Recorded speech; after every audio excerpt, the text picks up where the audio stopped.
Color is one of the most important ways we have to communicate as designers. We can use it to attract attention, give a warning, or soothe and relax the eye. Creating your own new color schemes is key to becoming confident and deliberate in your design work. In this video, First, we'll take a quick overview of some digital tools we have available online, and then I'll show you my favorite, more human way of finding beautiful color palettes. so first up we have Coolers, and this is just a fun color generating tool. There are some paid features, but it's free for the most part.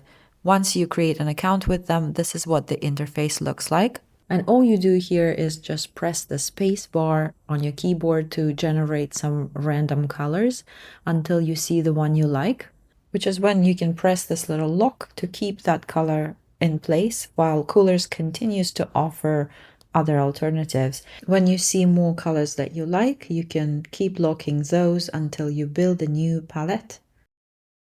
There's this adjustments panel, which in case you're mostly happy with your colors, but you just want to tweak a little something. And I really like this button, which lets you visualize your colors in different design environments and lets you do a little preview of what your colors will look like in a design. And when you're ready, you can export your colors. I usually just take a screenshot, but there's this panel which lets you export it in various file formats. And before we leave Coolers, I just want to show you this button here, which allows you to extract a color palette out of an image that you like. So you can upload a photo or a screenshot, and Coolers will automatically suggest a color palette. Its default is 5 colors, but you can increase the number here. I usually go for about 7 colors. And then you can go color by color around the image, selecting the ones that you like.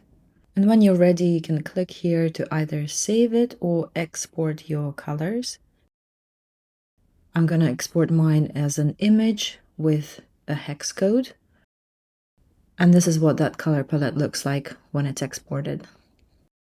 Next, we have our good old Pinterest, and it being a search engine. If you have a general idea of what sort of colors you're thinking of working in, you can just search it up. For example, I'm thinking of using some warm autumnal colors, so I'm just going to search for that. And as you can see, there are thousands of beautiful options here. Pinterest is great, but the disadvantage of it is that it can be a little bit of an echo chamber. There are a lot of similar ideas bouncing around here, and designs that rely heavily on Pinterest can look kind of samey. Which brings me to my favorite method of actually making my own color palettes, and that is just observe and take pictures or screenshots of color combinations that catch your eye, which sometimes can happen in unexpected places. For example, this is just a pavement in London, a screenshot of an online workout I was doing, a mobile game. I mean, I wouldn't think of these colors together usually. So I just open an image in Photoshop, and using the crop tool, I expand the artboard a little bit. Then using the ellipse tool, I draw a few circles. With each circle selected, I press I on the keyboard and sample the colors that appeal to me in the image. At this stage, I don't really bother with the hex codes or the RGB information or anything like that. This is just for my own personal inspiration, a way to assemble my own unique color combinations. A little pro tip here, especially if you're selecting colors to design things like repeat patterns, is to make sure there is some contrast among your colors. So if you squint your eyes, you should be able to see a difference between the lightest and the darkest hues in your colors. Otherwise, your designs might blend together. I really encourage you to compose your own color palette because it really trains your eye to be intentional with your color choices.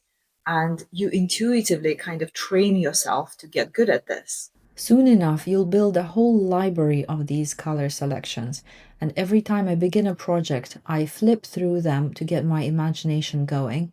And it's so much nicer to look through than hundreds of meaningless colors online. Let me know in the comments how you choose your colors, and I'll see you next time.